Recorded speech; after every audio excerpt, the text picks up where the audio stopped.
நீங்கள் பார்த்துக் கொண்டிருப்பது உங்கள் விஜய்.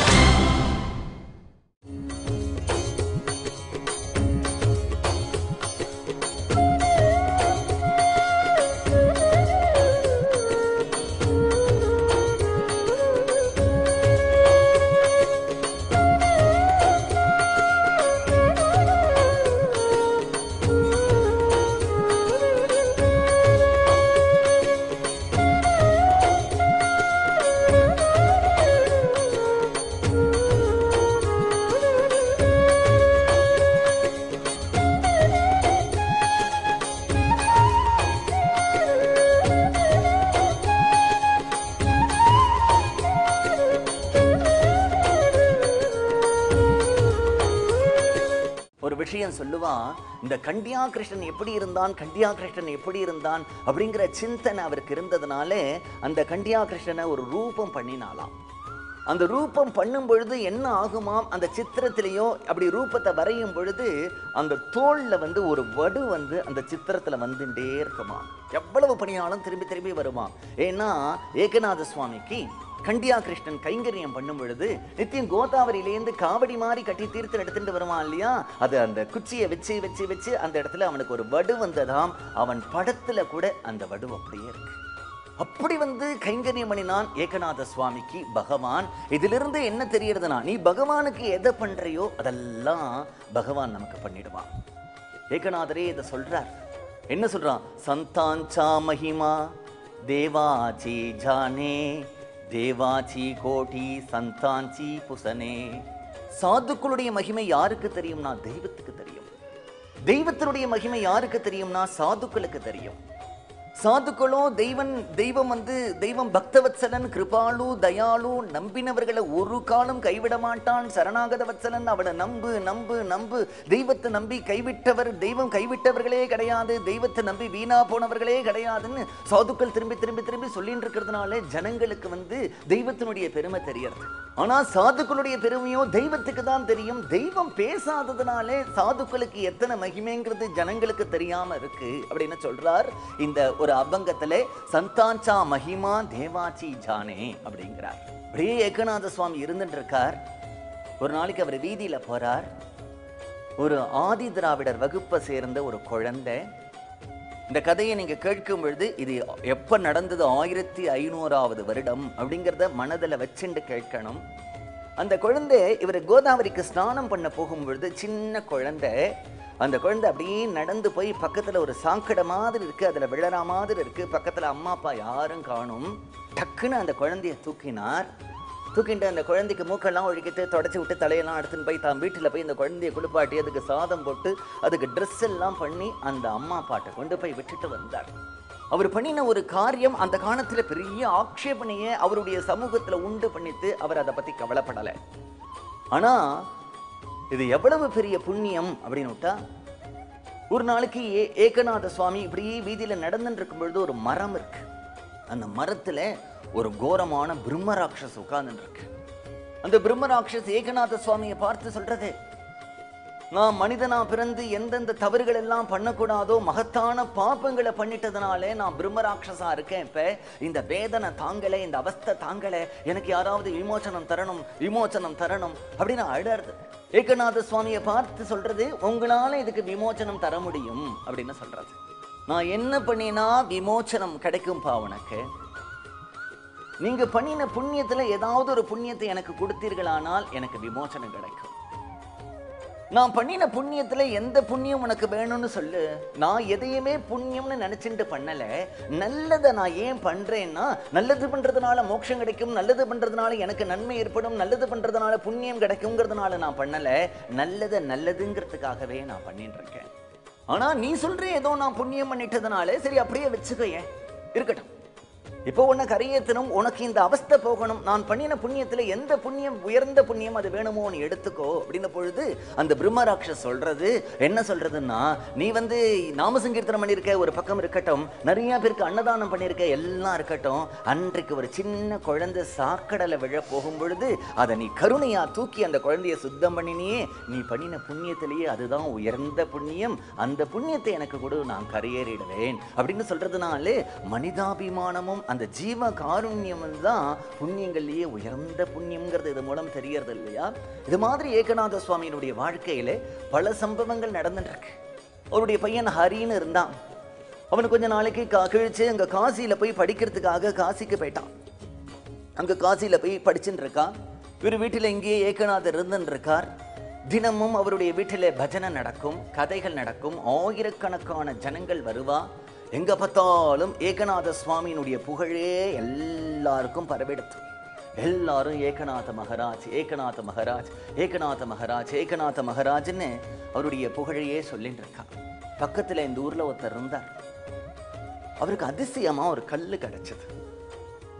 பார்க்கறதுக்கு கூழாங்கல் மாதிரி இருக்கும். அது ஒரு ஸ்பர்ஷக்கல்.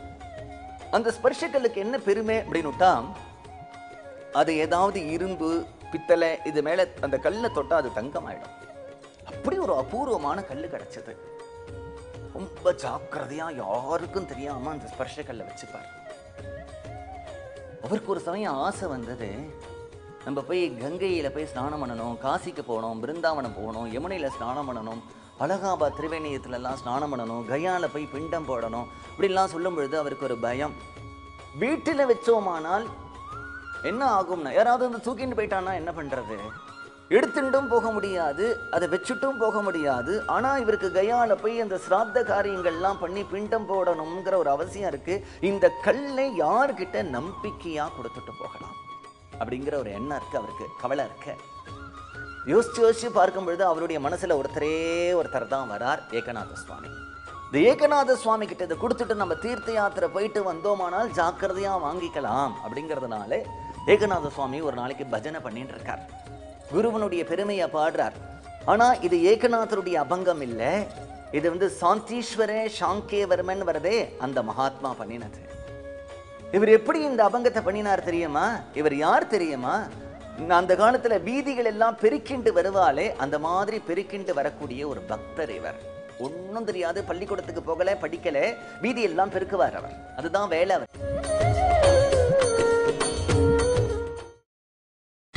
நீங்கள் பார்த்துக் கொண்டிருப்பது உங்கள் விஜய். துகாராம் மகாராஜ்னு ஒரு மகாராஜ். அந்த துகாராம்கிட்ட போய் ஒருத்தன் கேட்கிறான், சுவாமி எனக்கு பகவானை பார்க்கணும், ஞானம் வரணும், பக்தி வரணும், வைராகியம் வரணும், எனக்கு அனுகிரகம் பண்ணுங்கோ அப்படிங்கிறான். துகாராம் ஒரு வாழைப்பழத்தை எடுத்து கொடுக்கிறார். அவனுக்கு கோபமா வந்தது.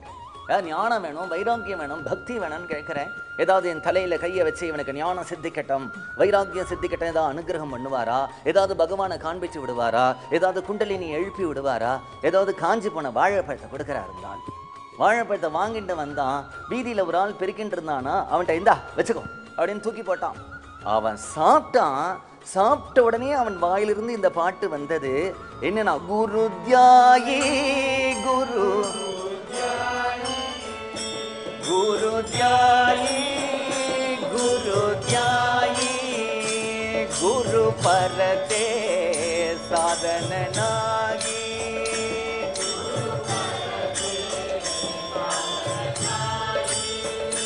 खेले सद्गुरु पूजन, खेले सद्गुरु पूजन, येति माजे अनुष्ठान, येति माये गुरु सेवा से संकल्प, गुरु सेवा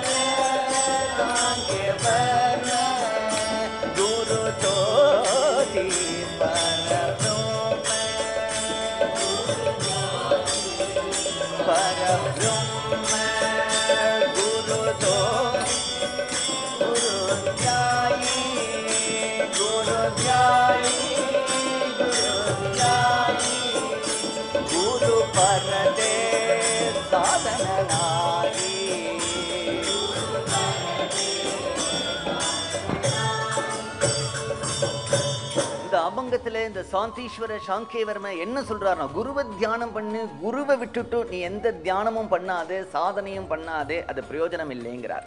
கேளு சத்குரு பூஜைன்னு, சத்குருக்கு பூஜை பண்ணு. ஹேச்சி மாஜே அனுஷ்டான, அதுதான் உன்னுடைய அனுஷ்டானம். குருவுக்கு சேவை பண்ணு, அதுதான் தபஸ். குரு சேவாச்சா சங்கல்ப ஹேச்சி மாஜே பூர்ண தப அப்படின்னு இந்த சாந்தீஸ்வர சாங்கேவர்மங்கிற பக்தர் பாடுறார்.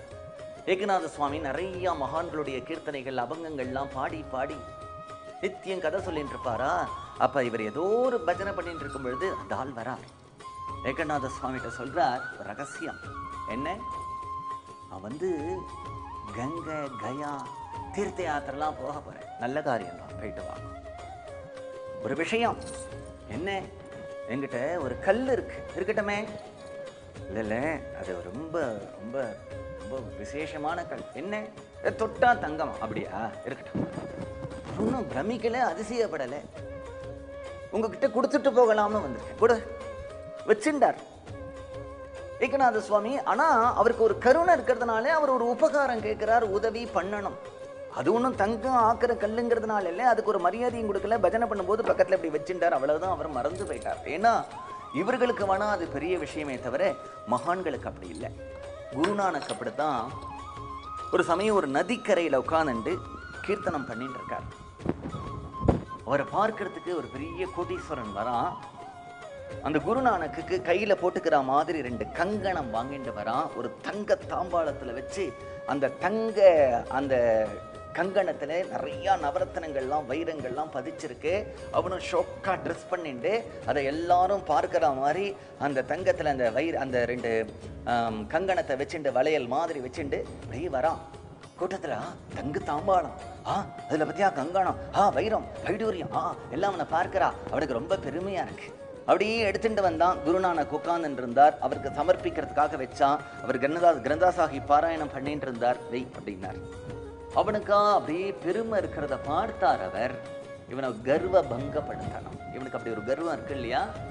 என்ன பண்ணினார்னா, அப்படி கிரந்தா சாஹிப்பை பாராயணம் பண்ணிட்டு இருக்கும் பொழுது ஒரு வளையல் அப்படி கங்கணத்தை எடுத்தார், கையில அப்படியே சுத்தினார். அது கிருன்னு வேண்டு போய் அந்த நதியில விழுந்து பிரவாகத்துல துடிச்சு போயிட்டான் அவன். சுயோ, அவ்வளவு கோடிக்கணக்கா எடுத்துட்டு வந்தோம், நதியில போயிடுத்து. அடுத்த க்ஷணம் அவன் நதியில இறங்கினான். வெள்ளமா போகிறது. முழுகி முழுகி பார்த்தான், நீச்சல் அடிச்சு பார்த்தான், ஒன்றும் பார்த்தான், கிடைக்கல. சாயங்காலம் அஸ்தமிச்சு எடுத்து இருட்டி போயிடுத்துனா இனிமேல் தேட முடியாது. அப்படியே சொட்ட நினைச்சிட்டு குருநாதா அது எங்க விழுந்ததுன்னு சொன்னா நான் திரும்பி போய் எடுத்துட்டு வருவேன். அடுத்த வளையல் எடுத்தார், அங்கதான் விழுந்ததுன்னு போட்டுட்டார்.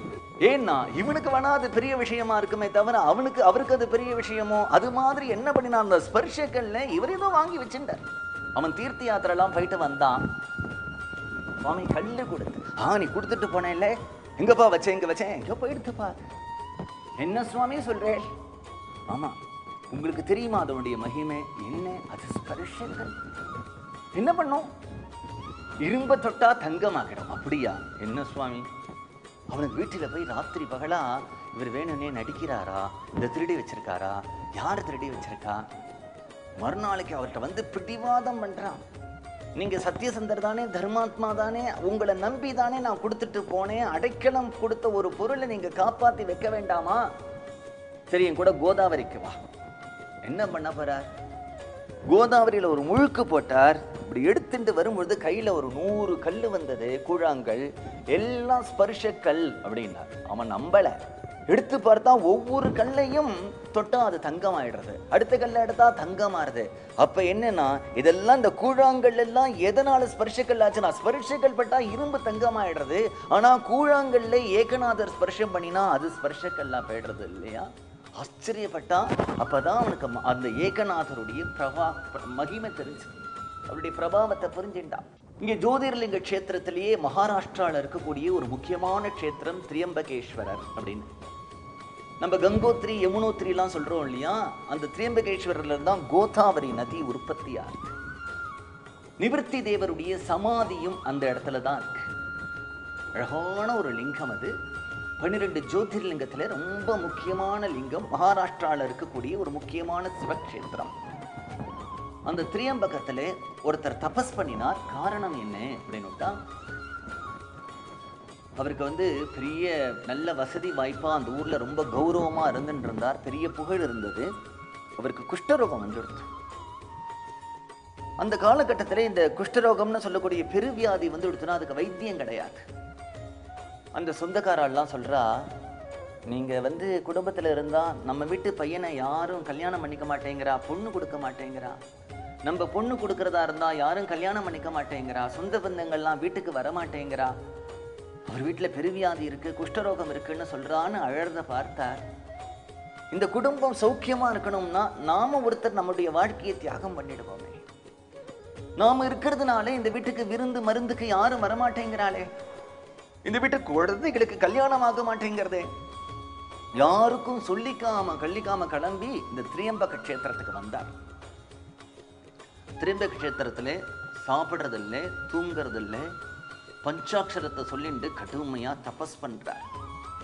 அவருடைய தபஸினுடைய ஒரே ஒரு லட்சியம் என்னன்னா, அந்த திரியம்பகத்தில் இருக்கக்கூடிய மகாதேவனான கைலாசபதியான பரமேஸ்வரனை ரிஷபாருடனா தியானம் பண்ணிட்டு, பரமேஸ்வரா இந்த வியாதி வந்திருக்குன்னா நான் ஜென்மாந்தரத்துல ஏதோ பாபம் பண்ணியிருக்கேன், அதனாலதான் இந்த வியாதி வந்திருக்கு, என்ன பாபம்னு தெரியல.